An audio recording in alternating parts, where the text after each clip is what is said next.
மாதம்பட்டி ரங்கராஜ் மீது நடவடிக்கை எடுக்க காவல்துறைக்கு மாநில மகளிர் ஆணையம் பரிந்துரைத்திருக்கிறது. அண்மை செய்தியாக பார்த்து வருகிறோம். ஆடை வடிவமைப்பாளர் ஜாய் கிறிசல்டா அளித்த புகாரின் பேரில் இந்த நடவடிக்கையானது மேற்கொள்ளப்பட்டிருக்கு. திருமணம் செய்து ஏமாற்றியதாக ஆடை வடிவமைப்பாளர் ஜாய் கிறிசல்டா அளித்த புகாரின் பேரில் மகளிர் ஆணையம் இந்த நடவடிக்கையை மேற்கொண்டிருக்கிறது. கடந்த வாரம் ஜாய் கிறிசல்டாவுக்கு ஆண் குழந்தை பிறந்த நிலையில் மாதம்பட்டி ரங்கராஜ் மீது நடவடிக்கை எடுக்க மகளிர் ஆணையம் பரிந்துரைத்திருக்கிறது. அண்மை செய்தியாக பார்த்து வருகிறோம். மாதம்பட்டி ரங்கராஜ் மீது நடவடிக்கை எடுக்க காவல்துறைக்கு மாநில மகளிர் ஆணையம் பரிந்துரைத்திருக்கிறது.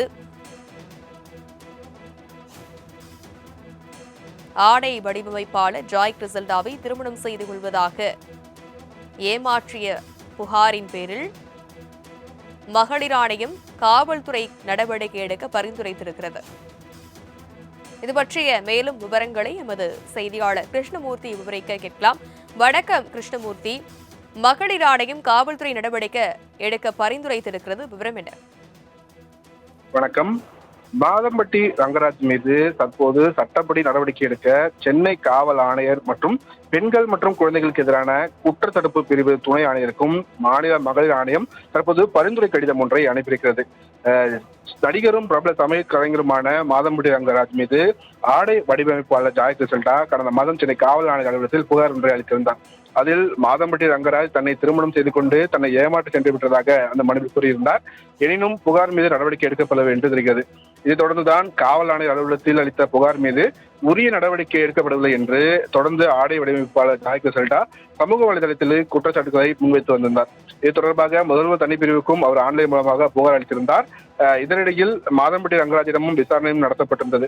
ஜாய் கிறிசல்டா கொடுத்த புகாரின் மீது எந்த முன்னேற்றமும் இல்லாத காரணத்தினால் மாதம்பட்டி ரங்கராஜ் மீதும் தனது புகாரை விசாரிக்காத போலீசார் மீதும் நடவடிக்கை எடுக்க வேண்டும் என்று மகளிர் ஆணையத்தில் ஜாய் கிறிசல்டா தரப்பில் புகாரானது அளிக்கப்பட்டுள்ளது.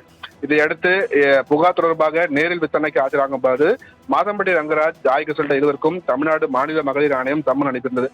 அனுப்பப்பட்ட சம்மன் தொடர்ந்து இருவருமே கடந்த முறை நேரில் ஆஜராகியிருந்தார்கள். 2 மணி நேரத்துக்கு மேலாக விசாரணை நடைபெற்ற நிலையில் மீண்டும் ஆஜராக சொல்லி விசாரணையை தள்ளி வைத்திருந்தார்கள். இதற்கிடையில் ஜாய் கிறிசல்டாவுக்கு ஆண் குழந்தை பிறந்து உள்ள காரணத்தினால் தற்போது அவர்கள் விசாரணைக்கு நேரில் ஆஜராகாத ஒரு சூழலானது நிலவப்பட்டது.